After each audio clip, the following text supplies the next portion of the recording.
केलं चालू. नमस्कार.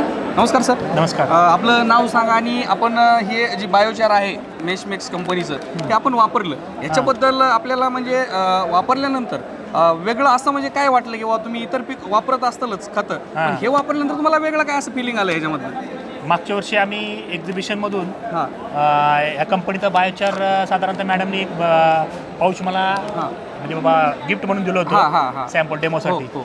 तर आम्ही हे बायोचार एका कुंडीत टाकलं होतं स्ट्रॉबेरीच्या. हां रिझल्ट असा झाला की 2-3 कुंड म्हणजे शेजारचे दोन कम्पेअर ट्रीटेड नॉन ट्रीटेड हां जिथं हे बायोचार टाकलं होतं हां तिथं झाडाची क्वालिटी, हां फळाची क्वालिटी, फळाची क्वालिटी, म्हणजे त्याला फळं पण वाढले, त्याची हाईट वाढली, हाईट पण वाढली, ब्रँचेस पण वाढल्या. हां. सगळ्यात म्हणजे झाड सशक्त आहे.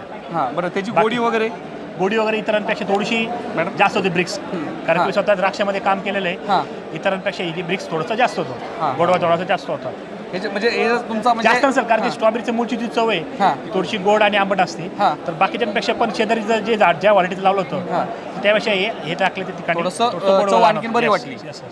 नॅचरली.